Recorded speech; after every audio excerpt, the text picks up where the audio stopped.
Henry VIII's Christmas Feast. King Henry VIII of England liked to live large and luxurious 365, but especially at Christmas. He and his wife of the moment enjoyed decadent feasts, including classics we know today, like mince pie and gingerbread, and more surprising fare like roasted swan, brawn, and boar's head, all washed down with copious quantities of mead, gruit, and wine. His Majesty received gop-smackingly expensive and highly political Christmas presents. He partied, played games, and generally made himself a very merry monarch indeed. So don your dashing doublet and pull up your hose, or lace up your loveliest corset and gown. Not too tight, and let's enjoy King Henry VIII's Christmas feast. On the Christian calendar, the 4 weeks before Christmas are Advent. In the Middle Ages, this was a time of fasting and penitence in preparation for the birth of Christ. Meat, dairy, and eggs were banned, but fish was all right. Henry's first wife, Catherine of Aragon, was zealous about religious fasting and often shunned food altogether. Some scholars believe this may be why she struggled to maintain healthy pregnancies.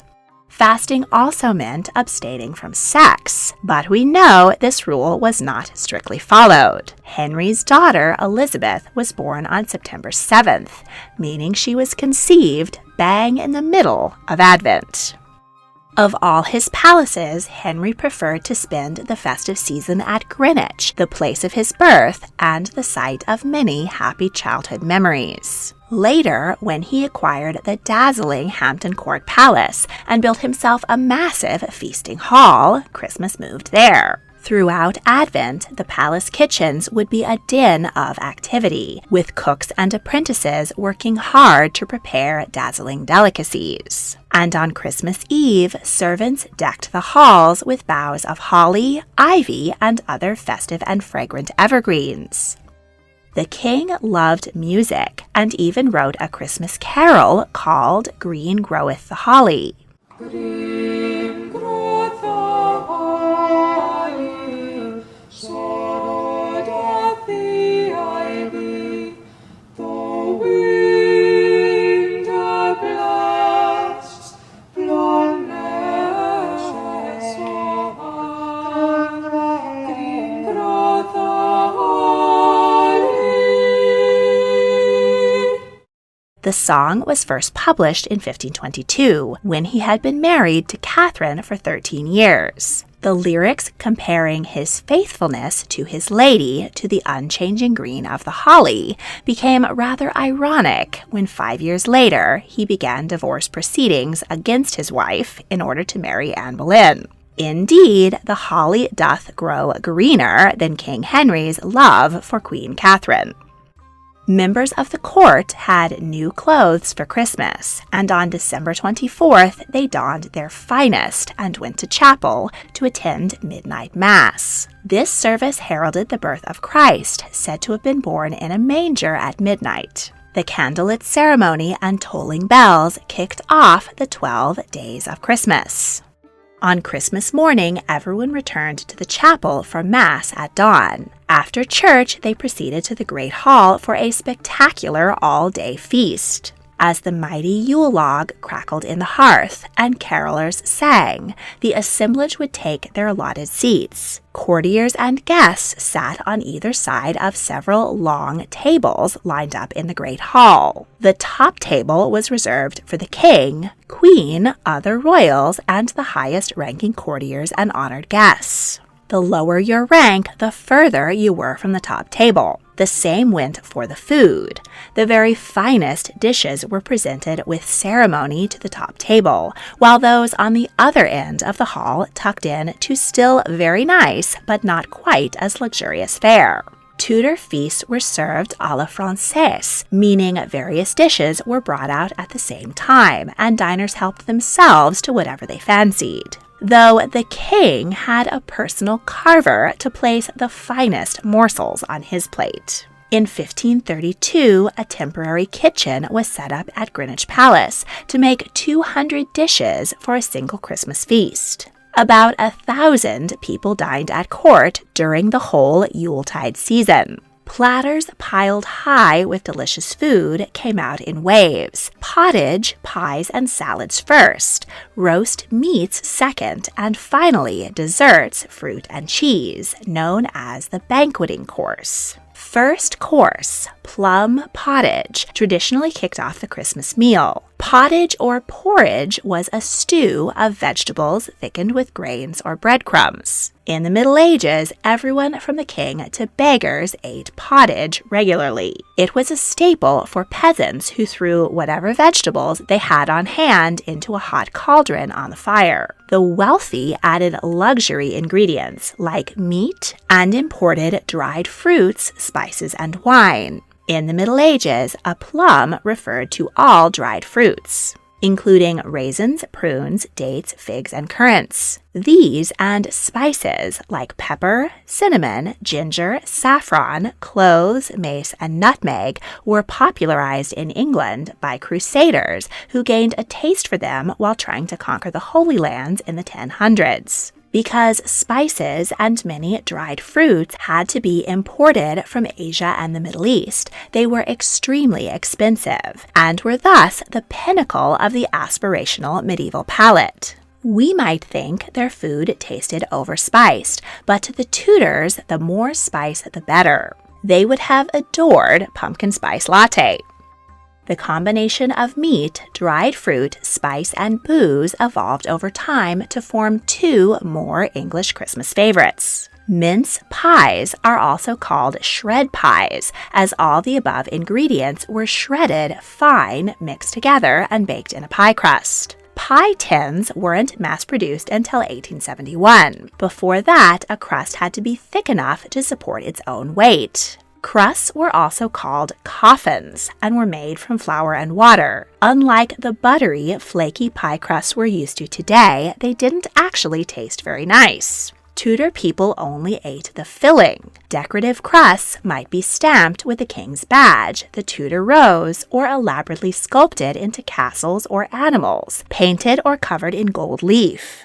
Traditionally, the Christmas minced pie was shaped into a cradle to honor the baby Jesus. And all that artistry didn't go to waste. A sturdy crust could be used again and again. Once it was worn out, the soggy bottom would be thrown to the dogs or the peasants. Plum pudding is the evolution of plum pottage most recognizable today. Many believe this quintessential British Christmas dish dates back to the Middle Ages, though recipes don't appear until the 17th century, so we can't be sure that it would have been on Henry VIII's table. According to custom, the dessert is made on the 25th Sunday after Trinity in late November, called Stir Up Sunday. Each member of the family takes a turn to stir the ingredients from east to west to honor the journey of the Magi. The pudding is traditionally made with 13 ingredients to represent Jesus and the 12 apostles, including lamb suet,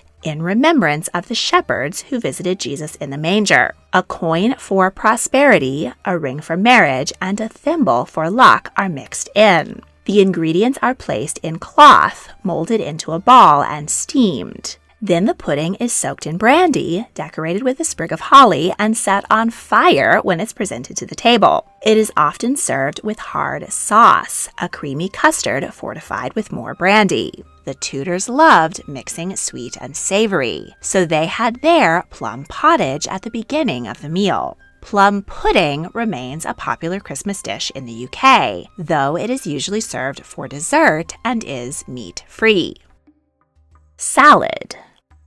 Vegetables were looked down on by English nobles who saw them as peasant food. But when Catherine of Aragon arrived at court, she hired a Dutch gardener to produce the salads she'd grown up with back home in Spain. Thus, the Queen's 5-a-day became fashionable. Tudor salads were highly seasonal. In the spring, one might enjoy mint, lettuce, tender hawthorn, violets, marigolds, and spinach dressed in oil and vinegar. The winter featured a lot of pickles. things we would recognize today like gherkins, olives, and wild garlic, as well as long-forgotten varietals like sea holly root, similar to parsnips, Alexanders, related to celery, and broom buds, similar to capers, were preserved in floral vinegars made from gillyflowers, carnations, roses, elderflower, and cowslip. Carrots were in season, as were Brussels sprouts, which were first recorded on the English Christmas table in 1538. King Henry's favorite was the globe artichoke, possibly because it is considered an aphrodisiac. It was only found in the gardens of the rich. Charles I's cook stewed artichokes in a spiced marrowbone sauce. Tudor cooks didn't miss the opportunity to turn these colorful plants into a feast for the eyes as well as the palate. One court visitor recorded a salad course incorporating edible flowers to make a dazzling display around a pastry castle, with moats of pickles. Figurines on the castle balconies bore cruets of oil and vinegar for dressing. Roast course. Meat was a show of wealth and virility, both very important to Henry VIII. His tables were piled high with a variety of roast beasts. Chicken was for commoners. Henry wanted the good stuff. Elegant swans and peacocks were skinned, roasted, and then redressed with their feathers to appear lifelike. They were carried into the hall and presented to the king at the top table with much fanfare. Small wild game birds, including pheasants, woodcock, quail, and partridge, appeared on the Tudor table. They didn't have much meat on their bones, but because they were hunted using falcons, which only the wealthy could afford, they were highly prized. Henry's third wife, Jane Seymour, was particularly fond of quail. A noble family bought their daughter a place as a maid of honor by sending the queen a large consignment of her favorite fowl. The turkey was first imported from the Americas during Henry's reign. He had one on his Christmas table in 1527, so the popular image of the king chowing down on a giant turkey leg is on point. Turkey got its name because it was similar to the guinea fowl being imported by Turkish merchants. Goose remained the centerpiece on the peasant Christmas table until the late 1800s, when turkey farming was well established in East Anglia. Today, this largest of domestic poultry is the most popular holiday main dish in the US and UK. Waterfowl was believed to dampen virility and was therefore commonly eaten by monks and priests. But King Henry was all about enhancing his manliness, so he insisted on plenty of red meat. Giant joints of beef and pork were roasted for hours on the kitchen's open fire. The roasts were turned slowly by a spit boy to ensure they were evenly cooked and delicious. Venison was particularly prized as it could only be hunted on land owned by the wealthy. Tudor cooks used everything but the squeal. Bits of leftover meat were chopped up and put into a dish called brawn. This Tudor version of meatloaf mixed meat scraps with fruit and herbs and set it in aspic jelly, made by boiling pig's trotters for hours to extract the collagen. Brawn was so popular that space in the kitchens was reserved just for making this delicacy. Are you searching for the perfect holiday gift to give yourself or your favorite history lover? How about an unforgettable trip to Scotland? I'll be hosting a historic group tour from Highlands to Lowlands on May 15th to 21st, 2024. Use promo code HOLIDAY50 to get $50 off your trip. That will buy a lot of haggis, or shortbread cookies if you prefer. We'll see breathtaking Eilean Donan Castle, the crown jewels at Edinburgh Castle, Bronze Age burial chambers at Balnoran of Clava, take a boat ride to the mystical Isle of Skye, and so much more. And most amazingly, we'll do it all with a group of fellow history lovers and a local guide. Bring a buddy or fly solo. We'll all become friends along the way. There are only a few spots left, so click the link in the description to reserve yours today. Only 25% is due at booking, the rest 90 days before departure. Use promo code HOLIDAY50 to get $50 off your trip. Happy holidays, and I can't wait to meet you in Scotland. In the halls of the wealthy, the centerpiece of the Christmas feast was a wild boar's head, decorated with holly and served with mustard sauce. A wild boar is a ferocious creature, weighing some 200 pounds and wielding razor-sharp tusks. It can easily kill a man. Hunting this creature took a good deal of bravery, and showing off the trophy of a wild boar you had slain was a great show of strength and virility. Pagans sacrificed a boar during Yule celebrations. At Christmas, it came to symbolize Christ's triumph over evil. Boar's head was likely served to Anglo-Saxon kings, but we know it appeared on the table of Henry II in the 1100s. The skull would be carefully cut out and the bristles burned off. The skin was brined for several days in red wine or vinegar, mustard, and herbs. Then it was stuffed with a mixture of pork, spices, and dried fruit, sewn back together and boiled until tender. It was shaped on a platter to appear lifelike and decorated with holly and ivy. Often the tusks would be gilded, red dyed vegetables used to make menacing eyes, and an apple stuck in its mouth. And it was served with mustard sauce. The entrance of the boar's head was the pinnacle of the Christmas feast. One of the earliest recorded Christmas carols was sung as the head was carried into the great hall and presented. The boar's head, as I understand, is the rarest dish in all the land. When thus be decked with a gay garland, let us serve here a cantico. Caput Fero, red and slow de solino. Boar's head continued to appear on royal holiday tables into the 19th century. Prince Albert was especially fond of the tradition. After his death, his grandson, Kaiser Wilhelm II of Germany, sent Queen Victoria a boar's head every Christmas, along with 2 giant hampers of German cakes and cookies. Banqueting course.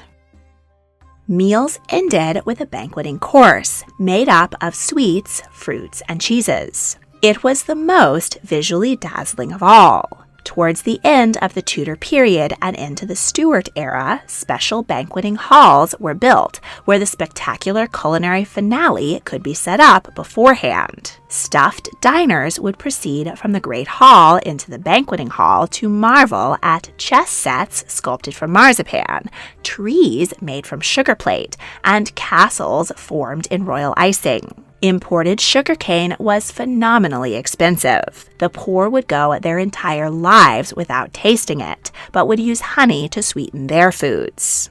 Marzipan, also called marchpane, was made from crushed almonds, another expensive ingredient. It was easy to color and mold into a variety of shapes. Sugar plate describes the various techniques used to transform sucrose into edible art. It could be mixed with water, poured into molds and left to dry, or whipped with eggs to make royal icing. Confits, tiny hard candies, were formed by coating a single aniseed with sugar in a special kettle for days. Sugar was mixed with gelatin to make gums or jellies. Leech, jellies made with milk, were a particular favorite of Elizabeth I, who ate them throughout the day to freshen her breath. She needed it, as after a lifetime of conspicuous sugar consumption, Her Majesty's teeth were rotten black.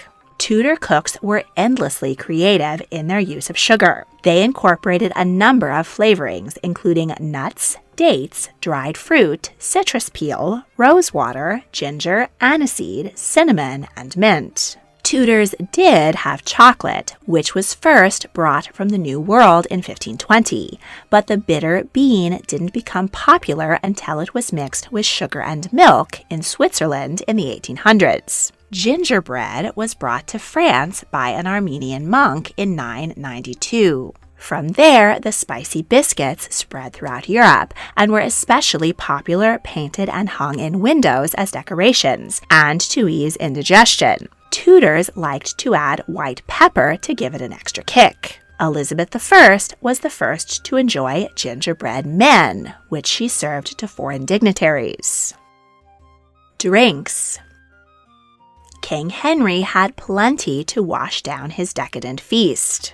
Mead may have been the first alcohol consumed before the development of agriculture. Paleolithic Africans discovered that putting a bee's nest into water for a few days made a delicious drink. Archaeologists in China have found jugs with traces of mead dating back to 7000 BCE.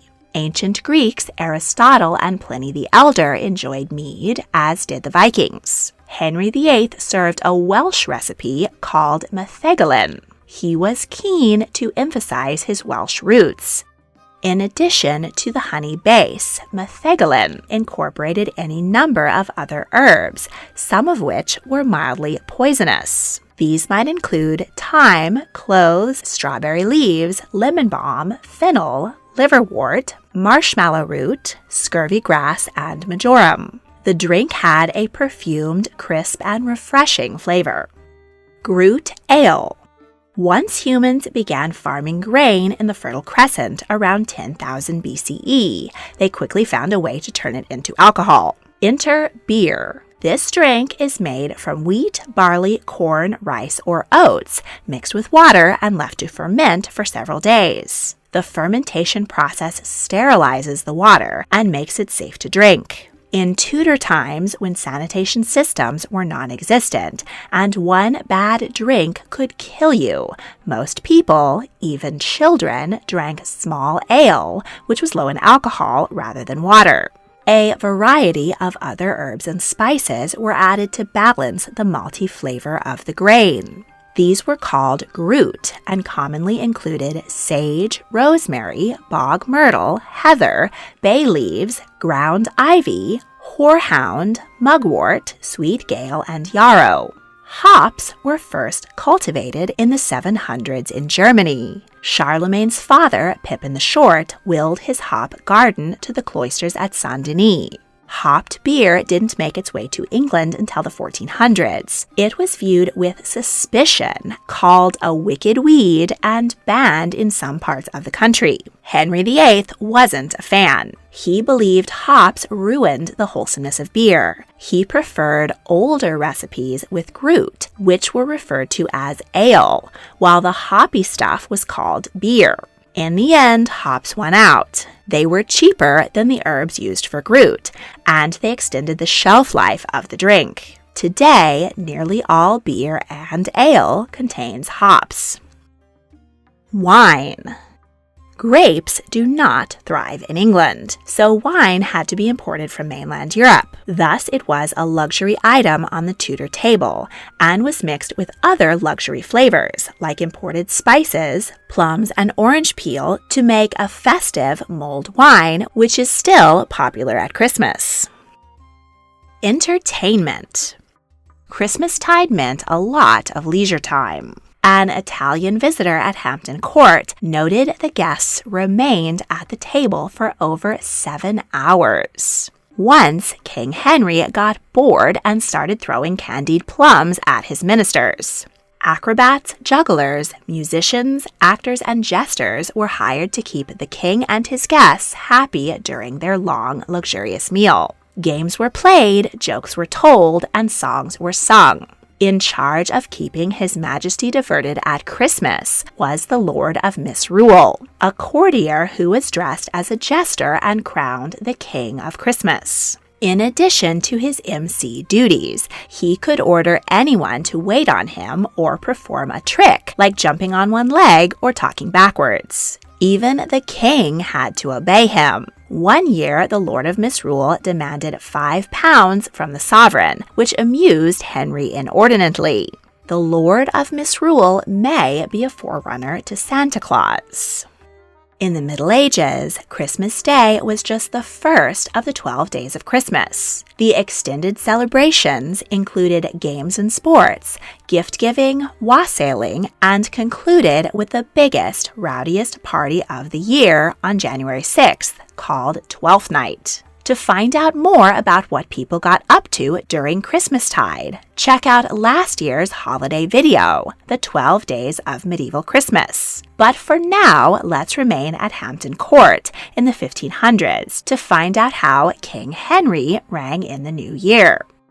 On New Year's Eve, mummers performed a play depicting St. George, patron saint of England, slaying the dragon. Afterward, the children of the Chapel Royal would sing carols, while courtiers played chess, backgammon, cards, and dice. On New Year's Day, everyone at the Tudor court was expected to present King Henry and his queen of the moment with a spectacular present.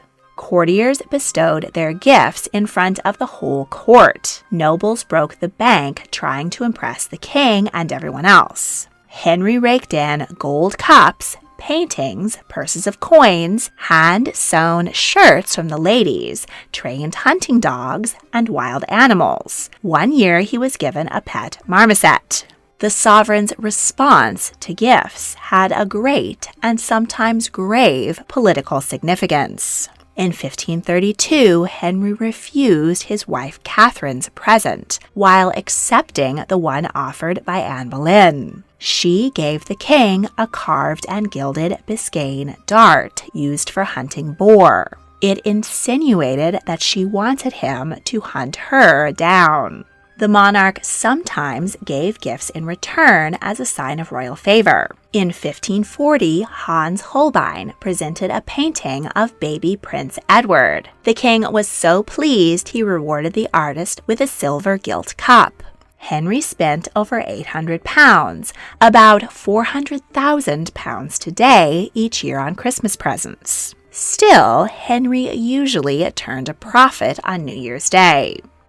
The 12 days of Christmas ended with Twelfth Night, the biggest feast and party of the year. Much of the same fare as Christmas was enjoyed, with the addition of the 12th night cake. Henry's was over a yard wide. This giant fruit and spice-filled brioche was baked with a bean and a pea hidden in each half. Men and women took slices from opposite sides. The man who found the bean in his portion would be king of the bean, and the lady was queen of the pea. It was their job to host the evening's festivities and keep the fun going into the wee hours. Courtiers dressed up and performed in masks. In 1510, a 19-year-old Henry and his men surprised his new bride Catherine by appearing in her chamber dressed as Robin Hood and his merry men.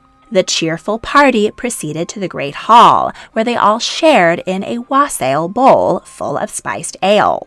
30 years later, Henry's fourth wife, Anne of Cleves, from whom he'd recently amicably separated, attended the 12th night party hosted by the king and his fifth wife, 16-year-old Catherine Howard. The two queens were friendly with each other, and they danced together after grumpy King Henry went to bed to sleep off all the food and drink of his very Merry Christmas. Wherever you are and whatever you celebrate, I wish you a jolly holiday season and a very happy new year. Want even more tea on history? Check out the History Tea Time podcast, available on Spotify, Apple Podcasts, and Google Podcasts. If you enjoyed this video, please like, subscribe, comment your thoughts, and check out my other royal history videos. If you really want to help, please consider supporting me on Patreon. A link is in the description. Thank you for watching.